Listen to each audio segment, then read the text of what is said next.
Welcome to Matters Financial and Geopolitical from the Frontier, and thank you for stopping by. Let me start with a little plug for Mindspeak, which is on this Saturday, and I'm looking forward to hosting His Excellency Jacques Peterloo this Saturday at the Intercontinental. Jacques is now going to be the next Director General of the Ministry of Foreign Affairs in Switzerland, and therefore he'll be in charge of the entire diplomatic effort, the Swiss diplomatic effort, and it's a pretty big mandate, and I'm looking forward to this session. He has a huge breadth of experience from capturing war criminals and taking them to the court in Arusha in the 90s. He was in Bosnia. He's very, very interesting and a diplomat, and very unusual for a Swiss diplomat, I'm sure. As I said, it's held at the Intercontinental. If you're interested in what it might be, it's a free-to-attend forum. Have a look at the link, what is Mindspeak, and we serve breakfast from 9:30 and we start at 10. And I'll also put up a link for the Mindspeak sessions we've had so far this year. Eric Scott Hunsader, Goldman's Rogue Algo, sure is pretty, and it is. I'll put that up. Home thoughts, I like this tweet from And Beyond Safari, sunsets and beach dinners on Benguera Island, which I think is in Mozambique, and it certainly looks attractive. I'm an old die-hard Man United fan, and someone tweeted United, Semper Fi United, Manchester United, number sevens. And, all great number sevens they were. Beckham, I can see in that image. Brian Robson as well, and I can't remember the others. Damon Hirst's The Kingdom, featuring a tiger shark in formaldehyde at Sotheby's auction, beautiful inside my head forever, in 2008. Political reflections, breaking views, tweets that Tsipras is crumbling and that creditors may prefer to deal with his successor. Last I heard, he'd pretty much capitulated, but it's very fluid, and I think the market has gotten a little bit too sanguine about contagion risks in particular. John Kerry tweeted important meeting with FM Lavrov focusing on wide range of issues, Iran talks Vienna. So that's still on the boil. I think this will be a foreign policy coup de grace for both President Obama and for John Kerry if they can pull it off. John Kerry also sat down with Mr. Zarif this morning after his return to Vienna. We'll meet later today. So let's keep an eye on that. That could be quite fast moving and affect and roil the oil markets in point of fact, because they're sitting on billions of barrels that I'm sure they'd be keen to get some cash for. Poroshenko tweeted, "Happy Canada Day, friends." Tweeted this photograph. And then Very Old Pics tweeted, "Baghdad, Iraq, 1965. Have a look at that. International markets, Tsipras, we will continue our fight on behalf of Europe and the Greek people. But Greece has defaulted on an IMF payment despite last-minute overtures to creditors. The IMF confirmed that Greece had not made its scheduled €1.6 billion loan repayment to the fund. As a result, IMF Managing Director Christine Lagarde will report to the Global Lenders Board that Greece is in arrears, the official euphemism for default. On the weekend I wrote Greece to unravel faster after referendum call. And I said many folks, including me, believe that the euro straitjacket was slowly asphyxiating Greece, and a return to the drachma with a massive devaluation might well reboot Greece. Indeed, between 1950 and the oil crisis of 1973, Greece was Europe's fastest growing economy, while with growth rates of 7% a year. This period was dubbed the Greek economic miracle. Tsipras is hoping he can throw Merkel over and return Greece to those glory days, I wrote. And I said also, the situation has some very interesting geopolitical angles as well. Tsipras has visited Vladimir Putin at least twice over the last 4 weeks. If Greece exits the euro, it might well prove a Trojan horse with respect to Russia. China might lean in as well. Holger tweeted Greece joined the ranks of Sudan and Zimbabwe after defaulting on $1.7 billion IMF loan yesterday.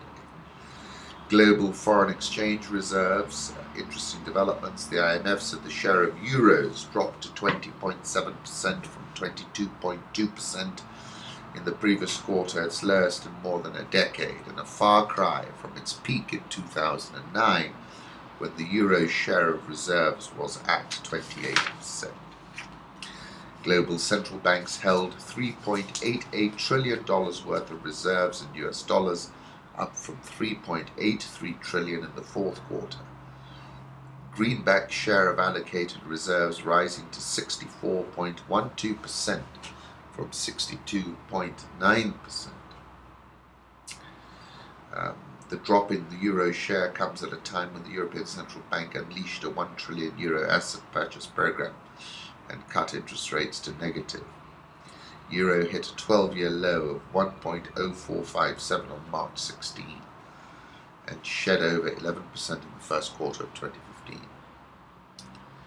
Currency markets, well, the euro has been all over the place this morning. We're now at 111.20, having topped 111.50 and have been below 111. Dollar index, I suspect, is around 95.70. Japanese yen 122.83, Swissy 0.9369 when I checked last, Aussie 0.7719. The pound has moved all over the place, now at 156.54. It's trading to the downside. Weak UK numbers came through, and then the central bank has taken quite a soft tone. South Korean won 11.18.24, Real 3.10.33, Egyptian pound 7.63.09. Lots of events unfolding in Egypt. South Africa 12.15.57. Dollar index, I'll put up a 3-month chart. I'm still going to stick by my target, but being above 100 by year end and close to 110. Euro dollar, I'll put up a 3-month chart of that. When I was just about to go to the podcast, we were above 111.50. We're now at 111.22. And I put a question in parenthesis as what happens when Thomas from the Swiss National Bank stops buying the euro. I put up a photograph of him that I took when I was in Zurich for a conference. He was a speaker.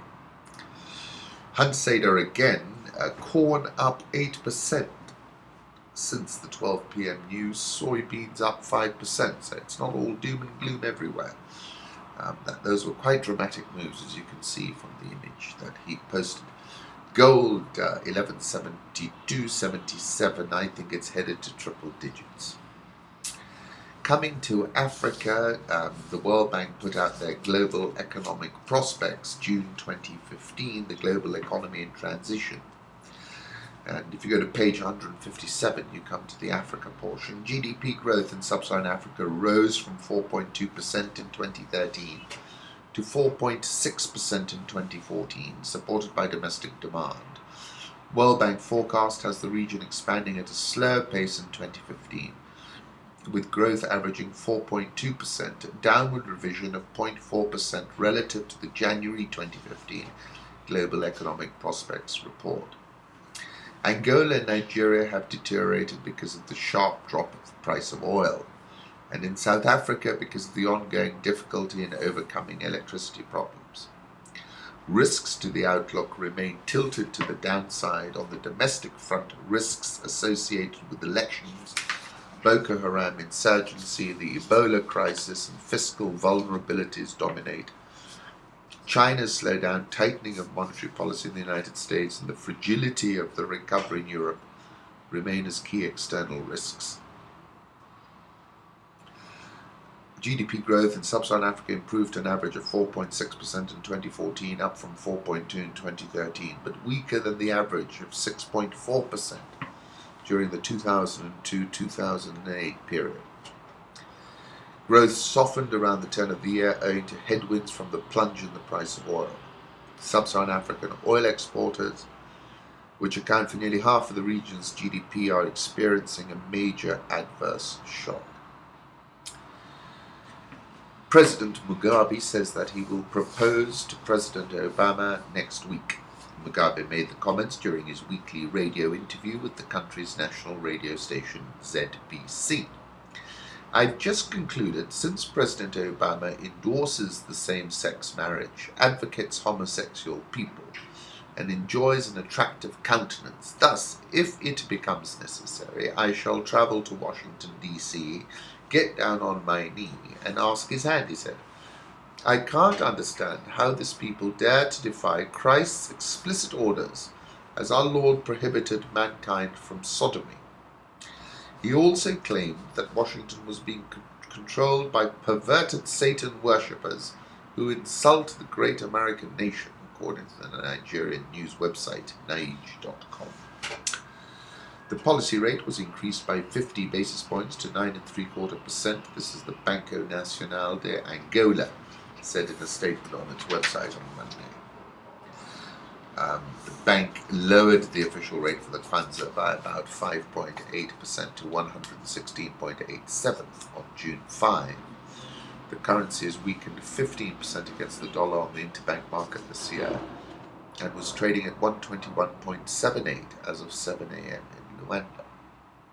Inflation is now at 8.9% in May from 8.2% in the previous month. Quartz Africa has tweeted Facebook Africa ARPU. And compared it with other continents, quite interesting. We all know Africa starting from a low base. That's the sine qua non of the continent. South African all shares up 4.0908% this year, fell 0.37% yesterday. South Africa have sold a 13.9 Vodacom stake in sold a 13.9% Vodacom stake to PIC. They're using those proceeds to assist Eskom. We knew this was coming. Dollar rand 12.15, Egyptian EGX 30 fell 1.65%, probably has further to fall, down 6.217% this year. Nigeria's Muhammad Buhari may not appoint ministers until September. It will take the next 2 months before ministers can come on board. Bringing them in now may disrupt the clean-up going on, so Nigerians just have to be patient, Presidential Media Advisor Garba Shehu told Reuters. We need to clean up the mess everywhere before the ministers can come.